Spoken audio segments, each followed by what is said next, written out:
If you start it again, it's probably better to record in chunks anyway, because that way, it's not so long. So you can find out, first of all, is it desirable? Then you want to know, is this financially viable? Am I going to make money? So by testing it, for example, in a farmer's market stall, you might find, am I making money from this? And might I make enough money to justify a trailer or a food truck? And can I actually do it? Maybe everybody likes grandma's desserts, but maybe she only usually makes one or two at a time. Well, now she's got to make 20 or 50 or 100 at a time. Can she? And this is the sweet spot right here. If it's desirable, viable, and feasible, you've got a business.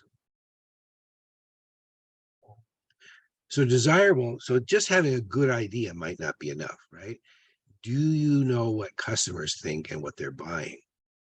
I just want to give you an example. Many years ago, a friend of mine wanted to invest in inventors, and he found this inventor who wanted to invent a sparking golf tee.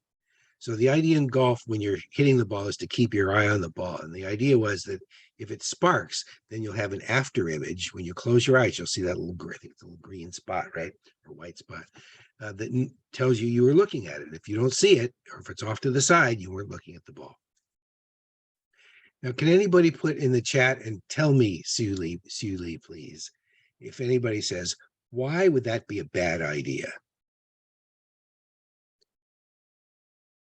Anybody play golf? If there's any golfers here, why would it be a bad idea to have a golf tee that sparks when you hit the ball?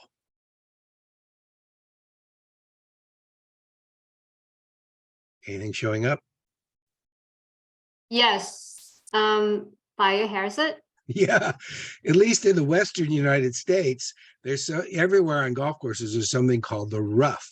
And that's the part on the sides of the fairway, which is like weeds and trees and bushes and stuff, right? And boy, in the Western United States, you hit that thing and it sparks. That's maybe not the best thing, right? So now this inventor was working on this, decades ago, right? It was finally patented in 2012. And if you go on Amazon, you can't find it. So there's something wrong with that idea. Okay, so you want to make sure that people really are going to want this, right? So you want to know what their problems are, or their wants, or their needs, or their opportunities they want to take advantage of that you can help them with. So are there a lot of customers for this solution at this price, or maybe just a few? Companies are always raising and lowering their prices to try to maximize their profit. And why would they buy from you as opposed to buying from a competitor? There's already alternatives out there. There's already sunscreens out there. They may not be safe, but they're there and people use them, right? So why would they want to buy from us? So is it viable? What will it cost to run the business, right? So you have to do your pre-launch finances, right? What price will people pay for your product or service? Can you sell enough to earn a profit? And are you going to have a positive cash flow? Because you run out of cash, you're out of business, unless you can get some other money coming in. So is it feasible? So here's what you bring to the table right here, right? Your skills, your experience, your time, but maybe there's other things you need. If you're the product or the service expert, then maybe you need a marketer, maybe you need a finance person, something like that. And how are you going to get that expertise? So then you want to test your business idea. So when you test it, and we'll talk about how to do that later in another session, but when you test it, there's at least three possibilities. One might be go ahead with the idea. Another one might be no go. This business model isn't right. It's either not desirable, like a sparking golf tee.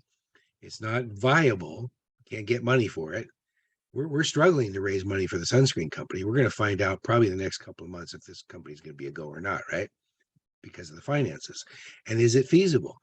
Sunscreen was not feasible when it was me, because I'm not a chemist, but now we've got a couple of chemists on the team and we're hoping it is in fact feasible. But the other one is pivot. which means change the business model and try again. I want to tell you 2 stories about this. One is our original business model was to manufacture and sell sunscreen. Like we were going to try to get it in Target, in that swimsuit store I mentioned, whatever. And then we got a retired CEO on the board, and he says, look, there's 5 of us. We can't manufacture or sell anything. We need to license this to the sunscreen companies and let them manufacture and sell it, and we take a royalty from it. So we completely changed our business model. The other example I want to give you, so it's fine to change your business model. It's great to change your business model because you found out from customers or from the financial markets or from your own skills that whether you could do it or not, right? So there's a business accelerator called Y Combinator. If you get in, if your team gets in, it's like 10 weeks, and they give you $125,000 or $150,000 in exchange for 7% equity in your business.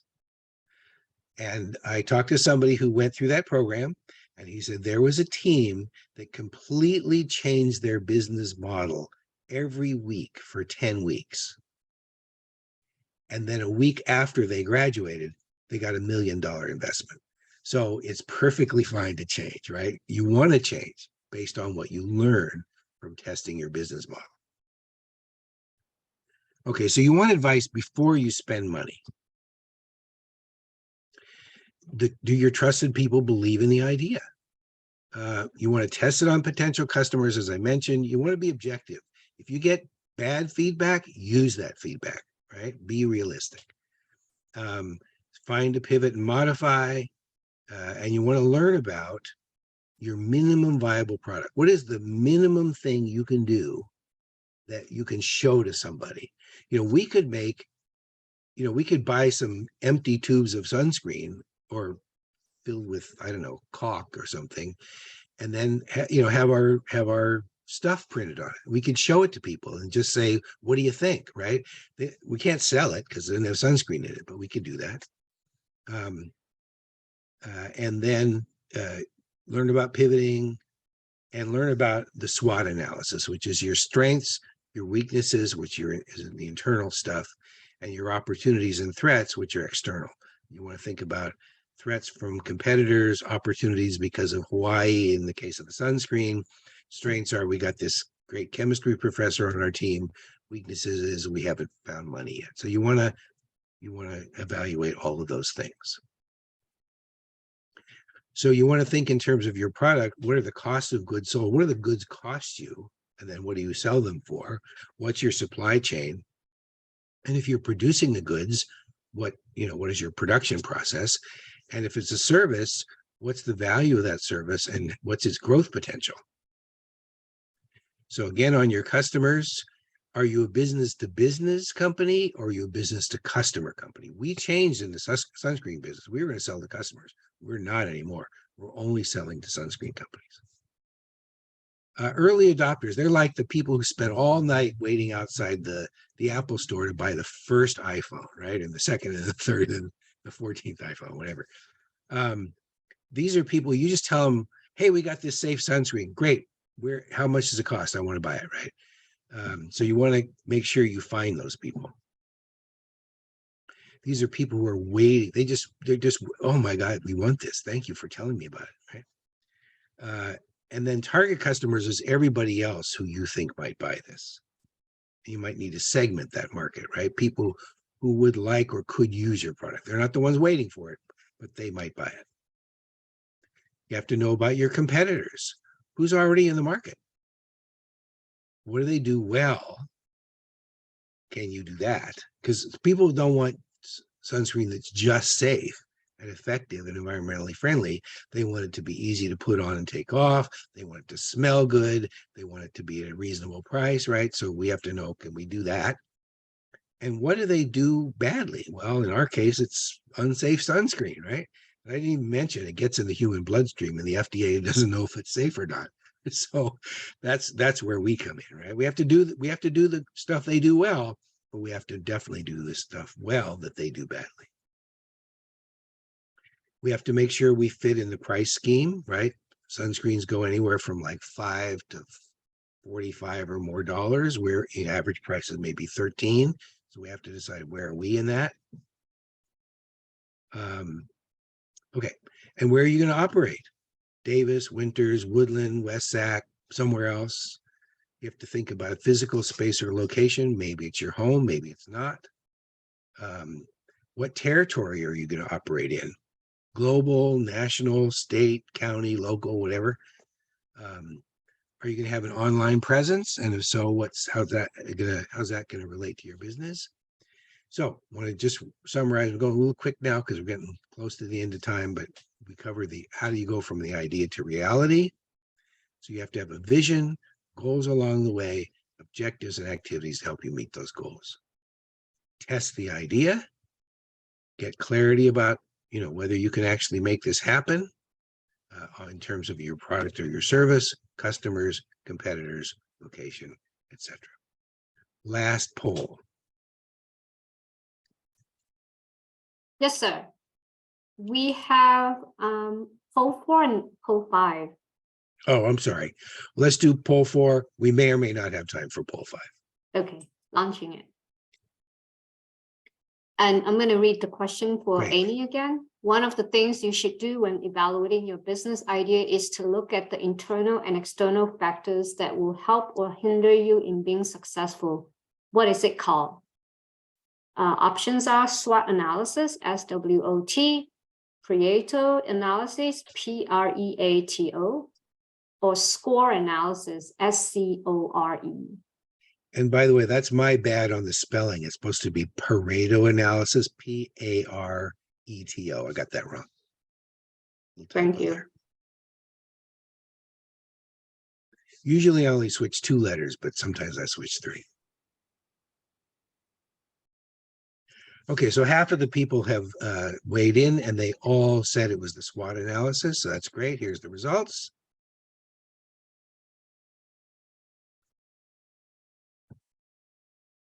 So if you got any questions, please put them in the Q&A. So turning your idea into a business plan, this is what we're going to get into in detail next time, 2 weeks from now, same time. There's a 1-page business plan. There's something called the lean canvas that we're going to spend a considerable amount of time on. There's a traditional business plan, and then there's a pitch deck. So those are all different kinds of ways that you put your plan together, and you may need more than one. And I would like to remind everyone, to complete the evaluation form. The link is in the chat box. Terrific. Thank you. Okay, so here's the lean planning canvas, which includes who your customers are, what the problem or opportunity is, what is your unique value proposition, what's your solution, what advantage do you have over the existing alternatives or the competitors so they can't copy you easily. How are you going to make money? What's going to cost you money? How are you going to measure your success? And then finally, how are you going to market your business? That's what the canvas includes. And like I say, next time we'll spend time on that. You also have to understand the financials. Startup costs are different from operating costs. Startup costs is what you need before you even start. And then you have to figure out when you're going to break even. So I'm not going to go, I was going to click on these and show you, but basically the idea, and we'll go into great detail next time.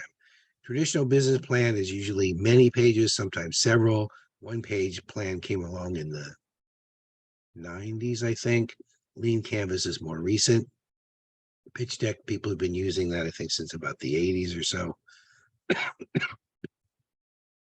You have to make sure your financials are in all of them. So this is the last poll, and this is going to take us out. We're done after this poll. So while people are doing the poll, I'm just going to talk about what we covered. And if there's any questions, stick them in the chat. I can stay after to answer them if need be. So we covered self-discovery, which is assessing you, money issues, market and feasibility, and your team. The legal stuff.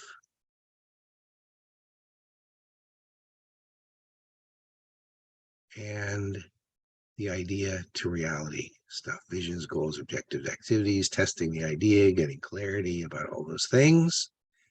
and then the business plans, which we will go into in great detail 2 weeks from today. So we're at time. Any last questions before we finish up? I don't see any question in the chat box or in the Q&A. There is one. Will we get the link for recording? Yes. Oh, and then Kenneth also asked, what was the 5 professionals every business needs? That's a good question. Oh, this was something I covered earlier. Let's see. Marketing, finance, sales, management. You know, when there's 5 things, you can always only remember 4, right? Those are 4 of them. But they'll be in this. You also get the slideshow, right, CE? Yes, yes. Yeah. And Kenneth mentioned CPA, lawyer, banker, insurance agent, which I forgot the banker, and right, you definitely want insurance. That's right. yeah. Okay, so last thing before we end up, encourage you to sign up for one-on-one advising with the SBDC. That can be with me or any other advisor in the Sacramento area. And also we have an events calendar. The link is in the chat. I mean, sorry, the link is in the slideshow for all kinds of other workshops in addition to this series. And again, next session 2 weeks from today, same time. And I think that's just about it. And same Yes. link. Use the same Zoom link to log on to this webinar. Right, same link and same time. So great to have all of you here. Let's see if there's anything left in the Q&A. Oh, thanks, Kenneth, for those 5. And we are just at 1 minute over time, so we're going to wrap up. I'll still be here if anybody